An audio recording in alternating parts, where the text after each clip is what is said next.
जहाँ कमरों में कैद हो जाती है जिंदगी, लोग उसे बड़ा शहर कहते हैं।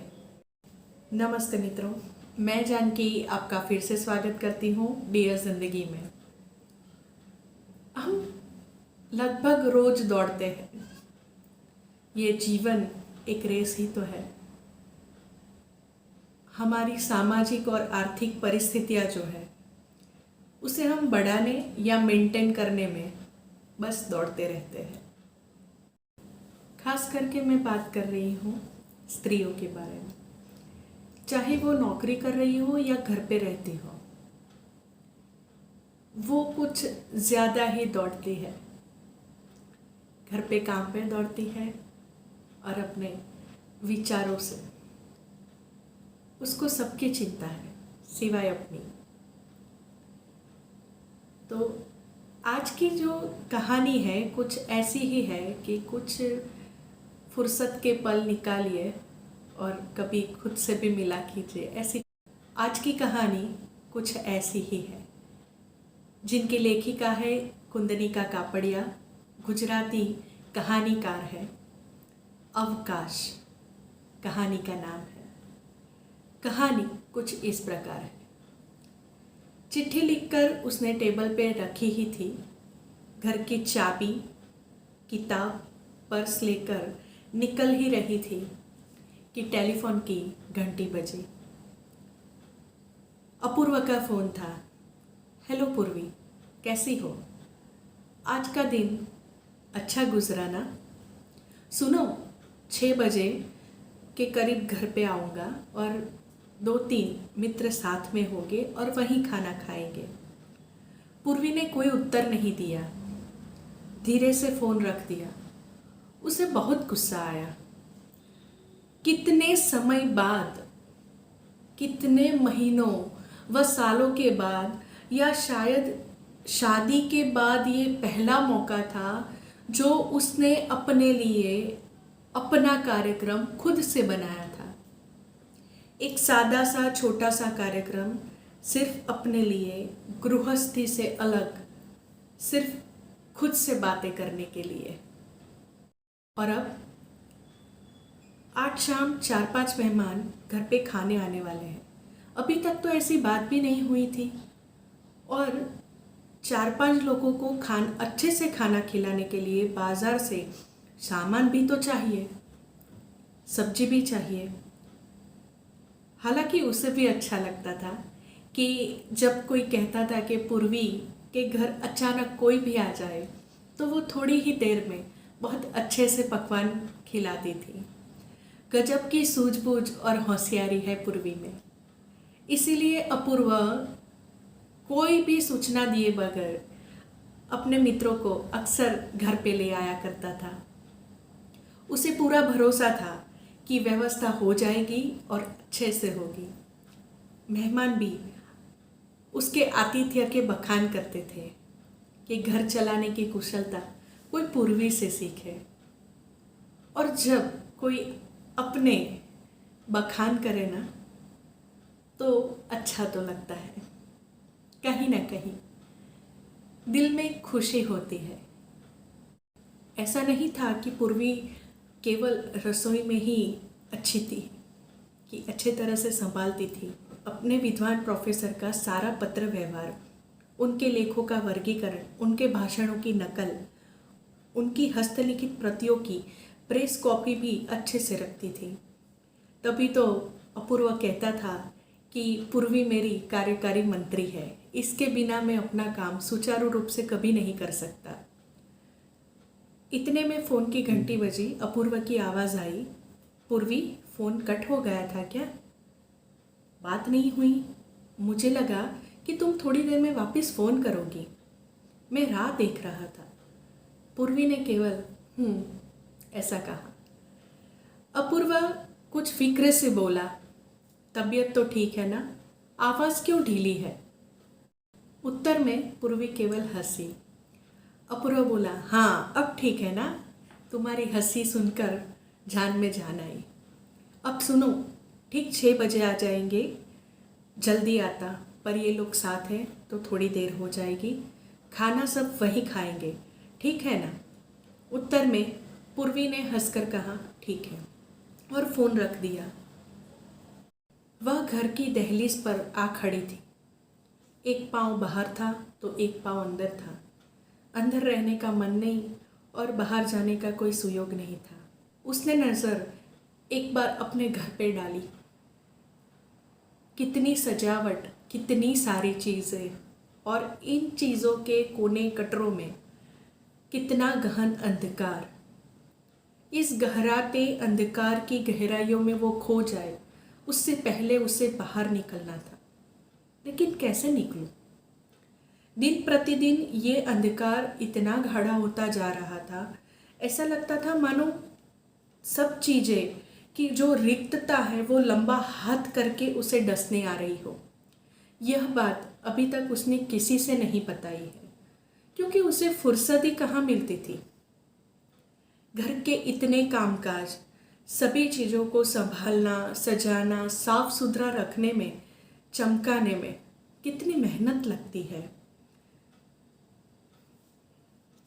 उसे मुश्किल ना हो इसीलिए तो पतिदेव ने कितने साधन जुटाए थे। बिजली का मिक्सर, बिजली का चूल्हा, tape recorder, player, washing machine, vacuum cleaner, कपड़ों पर खुद ब खुद पानी छिड़कने वाली प्रेस, फलों का रस निकालने वाला मशीन, और न जाने कितनी सारी चीज़ें।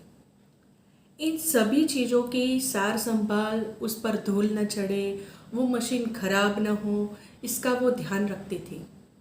और इन सब में ही समय बीत जाता था। नए नए रिकॉर्ड्स आते तो उसको विषयवार छांटती, टैप किया गया संगीत, अपूर्व के भाषण, उसकी चर्चाएं, सभी को लेबल लगाती और तारीख डालकर सब कुछ व्यवस्थित रखती। सभी चीज़ों का इस्तेमाल संभल कर होना चाहिए, इनका उपयोग नहीं करते तो ये खराब हो जाती है। फिर उसे सुधारने के लिए पूर्वी को ही जाना पड़ता है, क्योंकि अपूर्व तो हमेशा की तरह बिजी है, और फिर वह भी तो बैंक जाती थी, इनकम टैक्स रिटर्न भर सकती थी, इत्यादि इत्यादि। इसीलिए वह बैंक जाती, रिटर्न भरती, क्योंकि अपूर्व को शेयर खरीदने का विचित्र शौक विरासत में मिला हुआ था। शेयर बाजार के उतार चढ़ाव को समझने की जिम्मेदारी भी पूर्वी पर ही आ पड़ी थी।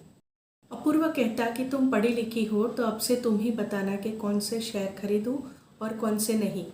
लेकिन पूर्वी को ये सब बातों से बहुत गुस्सा आता था, और वो कहती भी थी कि तुम्हें फुर्सत नहीं है तो ये सब मत करो। लेकिन अपूर्वा को बड़ा मज़ा आता था, पैसों के लिए नहीं, शेयर खरीदने में, उसको बेचना और उसका मूल्य का अनुमान लगाना है, इसमें उसको बहुत मज़ा आता था। लेकिन उसमें जो प्रारंभिक कार्य करने पड़ते थे वो पूर्वी को करने पड़ते थे। तो और वो कहता भी था अभिमान से कि पूर्वी मेरी सेक्रेटरी है। एक बार एक पार्टी में बहुत सारे मेहमान आए थे, और अपूर्वा के विदेश में रहने वाले 2-3 मित्र भी पहली बार घर आए थे। अपूर्वा ने पूर्वी का परिचय कराया, मेरी सेक्रेटरी। फिर ज़रा रुक कर कहा, और मेरी पत्नी भी। पहले तो वे लोग हंसे और फिर पूर्वी का अभिवादन किया। लेकिन सेक्रेटरी होने में भला कौन सी गौरव की बात थी? घर और पति के कामकाज और ये सुख सुविधा के जो साधन की साज संभाल वो जो करती थी, उसमें ही उसका सारा जीवन बीता जा रहा था। तो उसे लगा जीवन का उद्देश्य क्या है? क्या एक साथ सारे सवालों के जवाब खुद ब खुद उसे मिलते चले गए। दिमाग की खिड़की खुलने से एक के बाद एक उसे विचार आने लगे, और उनका प्रकाश जैसे उसे चौंधियाने लगा। इस घर में उसका अपना स्थान क्या है? ये घर खुद का है, अपूर्वा का है, या फिर ये सब सामान का है? बस ऐसे ही कुछ विचार उसे आने लगे थे। बहुत दिन पहले वो अपनी एक सखी से मिली थी। उसका घर 2 बस स्टॉपों के बीच में था, तो उसने सहज ही पूछ लिया, घर जाने के लिए तुम पहले स्टॉप पर उतरकर थोड़ा आगे जाती हो या दूसरे स्टॉप पर उतरकर थोड़ा पीछे आती हो? तो सखी ने उत्तर दिया कि दूसरे स्टॉप पर उतरकर थोड़ा पीछे आती हूँ। तो पूछा क्यों? दूसरा बस स्टॉप समंदर के सामने है। सखी ने एक सहज मुस्कान के साथ ऐसे कहा जैसे मानो गुप्त प्रेम की बात कर रही हो। पहले ही उसकी खिड़की खुली हुई थी और उसमें एक दूसरा विचार उसे आया कि कहीं यहीं पर तो उसके प्रश्न का हल नहीं है। बस उसी दिन से उससे मिलने की योजना बनाई थी, सखी से नहीं, समंदर से। एक अच्छी सी पुस्तक ले जाने का विचार था। हाय, कितने ही समय से कोई अच्छी सी किताब नहीं पढ़ी थी। अखबार या सामयिक को पढ़ने का ऐसा पढ़ना है मानो कि असंख्य जानकारियों के टुकड़े को पढ़ना है और फिर उन्हें वहाँ भूल जाना है। मित्रों के साथ बैठ के कुछ अच्छी सी बातें करें, ऐसा कुछ उसे पढ़ना था। पढ़कर उसमें गहरे डूबकर विचार करने के लिए मनुष्य के इतिहास को, बदलते समाज के परिस्थितियों को समझने की, मानव मन की अनंत गहराइयों को और उनमें छिपे तथ्यों को जानने की उसे इच्छा थी। शादी के पहले से ही अपूर्व तो सैकड़ों पुस्तकें पढ़ता था और वह उसकी सेक्रेटरी के रूप में काम करती थी। क्या अपूर्व उसके लिए यह काम करता? क्या अपूर्व किसी दिन पूर्वी का सेक्रेटरी बनता? पूर्वी ने तो आज तक बहुत काम किए हैं अपूर्व के लिए, लेकिन अपूर्व एक काम भी करता। आज उसने तय कर लिया था कि ये गृहस्थी वाला सेकेंडरी रोल जो निरर्थक है वो उसे नहीं निभाना है। दरिया पर जाना है, किसी शांत कोने पे चुपचाप बैठना है और इनफ इज इनफ पढ़ना है। सर्दी की सहज नरम सुनहरी दोपहर में उसे बैठना है। अवकाश और सिर्फ अवकाश का अनुभव करना है। अपने भीतर खो चुके अवकाश को उसे ढूंढना है। मन में सन्नाटा खींचकर समुद्र को महसूस करना है। उसके सामने आलथी पालथी मारकर बैठना है। उसका संगीत सुनना है। अपने ही मन में छिपे नाद को उसे सुनना है। फोन की घंटी फिर बजी, अपूर्व का ही होगा। मन ही मन हंसी, चाबी और पर्स उठाया।